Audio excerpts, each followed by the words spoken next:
பார்க்க போடுவாங்க. பார்க்கலாம் போடாதீங்க, கேன்சர் வருது, புற்றுநோய் வருது அப்படின்னு சொல்லணும். சரியா? பல்லு சொத்தலா போயிடும்னு சொல்லணும்.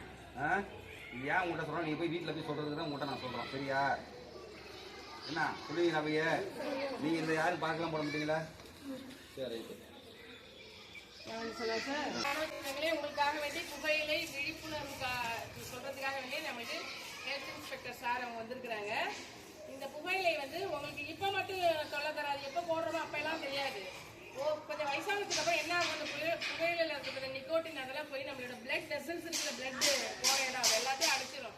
இப்ப கால் போற இடத்துல அடைச்சிருச்சுன்னா காலால் நடக்க முடியுமா? நம்மளால நடக்க முடியாது. காலை வெட்டி தான் எடுக்கணும். அப்புறம் விரல் வெட்டி எடுக்கிறாங்க. என்னன்னா சின்ன வயசுல சிகரெட் குடிச்சேன், சின்ன வயசுல புகையில யூஸ் பண்ணேன்னு சொல்றாங்க. அதனால நம்மளோட ரத்த நாளங்களை எல்லாம் இது போய் என்ன பண்ணிட்டோம், அடைச்சிடும். அதனால புகையிலையே நாம என்ன பண்ணக்கூடாது, பயன்படுத்த கூடாது. உங்களுக்கு தெரிஞ்சவங்க உங்க வீட்டுல யாராவது புகையிலை பயன்படுத்துறாங்கன்னா நீங்க சொல்லணும். அதுக்குதான் இந்த விழிப்புணர்வே. எதுக்கு உங்க அம்மாட்ட, உங்க அண்ணன்ட்ட, உங்க அட்டையும் சொல்லுவீங்க பார்க்க போடுறவங்கள்ட்ட. ஏன்னா கண்டிப்பா போடாம இருக்க மாட்டாங்க, யாராச்சும் போடுவாங்க. உங்க அம்மாவோ பாட்டியா யாராச்சும் போடுவாங்க. போடுறாங்க இல்லையா? புகையிலை போடுறது சிகரெட் குடிக்கிறது புகையிலோட தான் செய்யணும். சிகரெட் குடிக்கிறவங்கள்ட்டையும் சொல்லுங்க, சிகரெட்லாம் குடிக்காதீங்க, குடிக்க கூடாது. பீடி எல்லாமே தான். சுருட்டு சுருட்டு யாரும் குடிக்கிறது இல்லை மேடம். அதெல்லாம் செய்யக்கூடாது. ஓகேவா? நன்றி சார், ரொம்ப நன்றி.